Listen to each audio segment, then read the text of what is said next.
Teacher చేయబడుతుంది ఉల్లాపందుల Rammurthy YouTube ప్రేక్షకులకి ధన్యవాదాలు.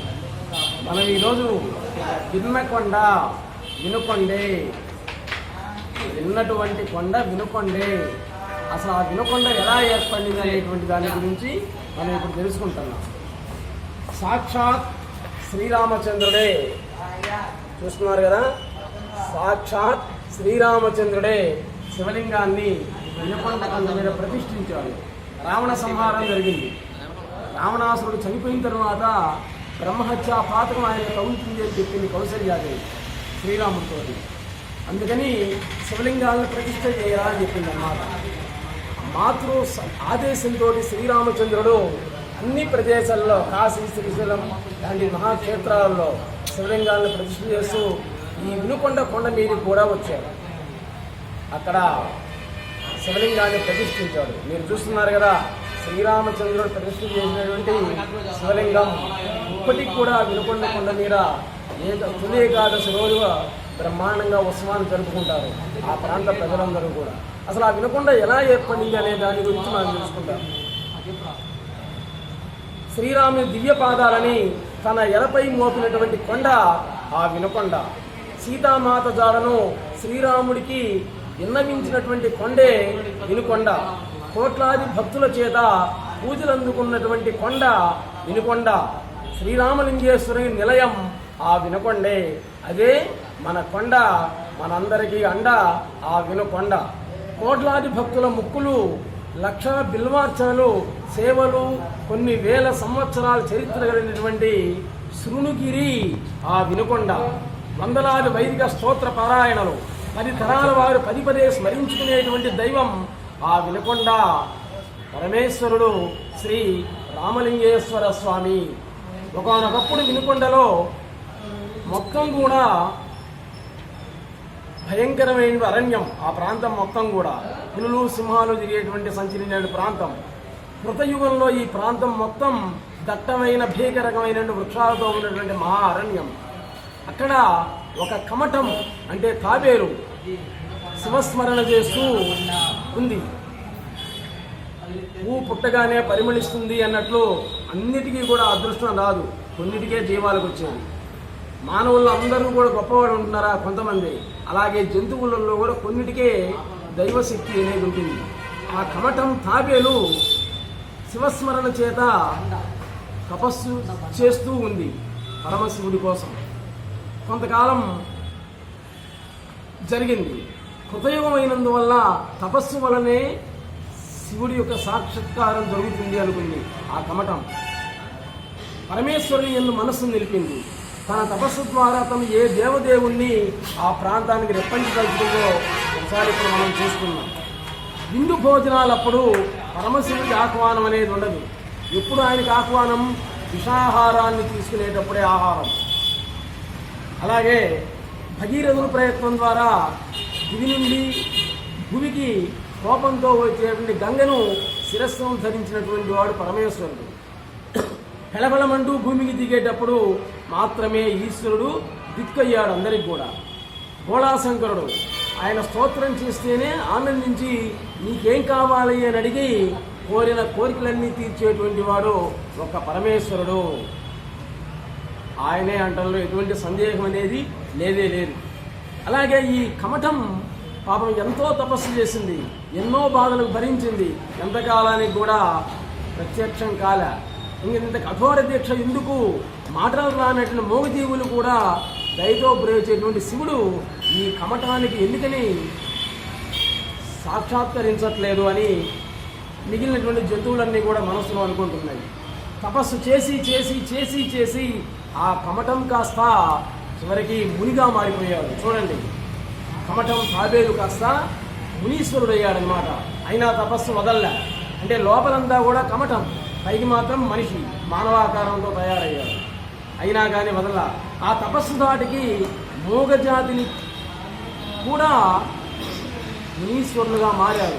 ఈయన వల్ల కొంతమంది తన తపస్సు మనస్సు అనేటువంటి వనంలో తపస్సు అనేటువంటి అగ్ని రగిల్చాడు ఆ కమటం ముని. తన దేహం అనేటువంటి భూమి మీద మొలిచినటువంటి రోమాలు అనే వృక్షాలని సైతం వేడిమితో తప్పింపజేయసాగాయి. ఆ వేడి ద్వారా వచ్చినటువంటి తాపానికి తన శరీరం మీద చెమట బిందువులు అగ్నిజ్వాలలాగా చుట్టుముట్టాయి. కానీ తపస్సు ద్వారా వచ్చేటువంటి వేడి మాత్రం తగ్గలేదు. వరుణదేవుడు కుంభవృష్టి కురిపించాడు, మొత్తం కూడా జలమైపోయింది. అయినా కానీ కమటముని మాత్రం పట్టిన పట్టు వదలలేదు. అంతే తపస్సు చేస్తూనే ఉన్నాడు. మొత్తం జలమయమైంది. బలహీనమైనటువంటి మేటైనటువంటి ధీటైనటువంటి మహావృక్షాలు సైతం వేర్లతో సహా పడిపోయాయి. ఈ తపస్సును కాంచిన పరమశివుడు కైలాసంలో ఎంతో సంభ్రమ ఆశ్చర్యాలకు లోనయ్యాడు. చూడండి, నిజమైనటువంటి ఆర్తి నీలో ఉన్నట్లయితే ఆ దైవమే నీ ఇంటి పైకప్పులు పగలగొట్టుకొని నీ కాళ్ళ మీద పడుతుంది. అలాగే పార్వతీదేవి కూడా అంటే భయంకరమైన తపస్సు చేసి చివరికి శివుడు అద్య ప్రభృతి అనవశాసం తవాస్మి దాస అన్నాడు. ప్రత్యక్షమైంది. నేను ఇప్పటి నుంచి నీకు దాసుణ్ణి అన్నాడు అనమాట. దాసాన్ దాసను దాస అంటాం వెంకటేశ్వర సుప్రభాతంలో. నీ దాసదాసులకన్నిటికీ కూడా నేను దాసుణ్ణి అంటాడనమాట ఆయన. కాబట్టి అటువంటి వాళ్ళకి కమట మునీశ్వరుడికి అప్పుడు ప్రత్యక్షం అయ్యాడు శివుడు. ఇంకా వాళ్ళిద్దరి మధ్య సంభాషణ చూడండి. ఇదంతా కూడా ఎక్కడ జరిగింది? మన వినకొండ కొండ మీదనే జరిగింది. మహాశివుడు కమటముని అడుగుతున్నాడు, నీ తపస్సు ద్వారా నన్ను ప్రసన్నుని గావించుకున్నావు, నీకేం కావాలో కోరుకో, నీ కోరిక తీరుస్తున్నాను అన్నాడు. అప్పుడు ఆ కమటముని అడుగుతున్నాడు, పరమశివ, నీ దర్శనానికి మించినటువంటి అసలు భాగ్యమే లేదు. నీ దర్శనంలో నా జన్మ పవిత్రమైపోయింది. నాకు కోరిక ఉంది, దాన్ని తీరుస్తావా అని అడిగాడు. తప్పకుండా, ఇంత చేసినటువంటి నీకు నీ కోరిక తీర్చలేనా? కఠినమైన రాక్షసుల కోరికలే తీర్చినటువంటి వాడిని ఏదో అడుగు అన్నాడు. అప్పుడు చూడండి ఏమనుకుంటున్నాడు, నువ్వు ఎల్లప్పుడూ నా శరీరం మీదనే కొలువై ఉండాలి. అది కోరిక అంటే. ఇప్పుడు ఎవరికైనా దేవుడు ప్రేక్షణ అడిగితే వాడేమంటాడు, నేను బాగా మార్పులు రావాలి, నేనే ర్యాంకు రావాలి, మా అమ్మాయి పెళ్లి కావాలి, మా కోట్ల డబ్బులు రావాలి. ఇది ఈ నీచమైన కోరికలు మనవి. కానీ అందరికీ సంబంధించిన కోరికలు కోరేటువంటి వాళ్ళు ఆ కాలంలో. చూడండి, ఒక జంతువు కమటం మునిగా మారి కోరిన కోరిక అది. ఎల్లప్పుడూ నువ్వు నా శరీరం మీదనే కొలువై ఉండాలి, నా శరీరం మీద కొలువై ఉన్న నిన్ను దర్శించిన వారికి సకల పాపాలు కూడా నశించాలి, వారి అభీష్టం నెరవేరేలా నన్ను ఐక్యహించండి చాలు అన్నాడు. ఆ కమటమునే కొండగా మారాడు. వినకొండ కొండ. అర్థమైందా? వినకొండ కొండ ఎవరు అంటే కమటముని ఆ కొండ రూపంలో ఉన్నాడనమాట. శ్రీరాముడు శివభక్తుడు కాబట్టి ఆ కొండ మీద శివలింగాన్ని ప్రతిష్ఠించారు. కమటముని నీ కోరిక పరమహితమైనటువంటిది, అందరికీ సంబంధించింది కాబట్టి నీ కోరిక నెరవేరుతుంది అని చెప్పి ఆయన మానైపోయారు పరమశివుడు. ఇంకా త్రేతాయుగం. శ్రీ మహావిష్ణువు లోకానికి ఆదర్శ పురుషుడైనటువంటి శ్రీరాముడి యొక్క రూపాన్ని ధరించాడు. లక్ష్మీదేవి సీత రూపాన్ని ధరించింది. భూగర్భజాత భువనైక మాత సీతామాత. శ్రీ మహావిష్ణువే శ్రీరాముడు.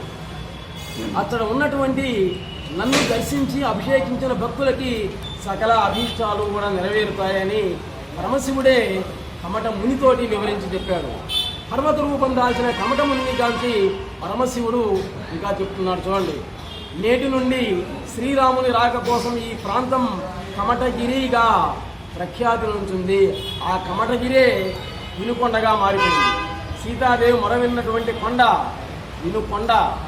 ఆ కమటగిరి మొట్టమొదట వినుకొండ కొండకి, తర్వాత వినుకొండగా మారిపోయింది.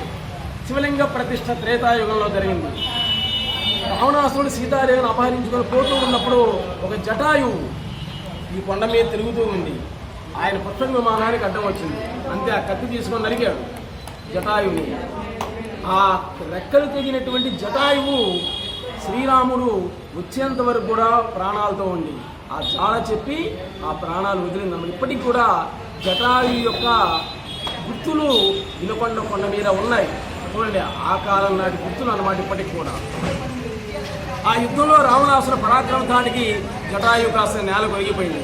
స్పృహ తప్పి కొన ఊపిరిలో ఉన్నటువంటి ఈ కమటగిరి పైన పడింది. అది జరిగిందనమాట. శ్రీరాముడు సీతామాత దాన్ని తెలుసుకోవడానికి బయలుదేరి వెళుతూ ఈ కమటగిరి వైపుకు వచ్చాడు. అప్పుడు ఎవరో ప్రాణాలతో కొట్టుమిట్టాడుతున్నట్లుగా శబ్దం వినిపించింది. అప్పుడు చూశాడు జటాయు పక్షిని.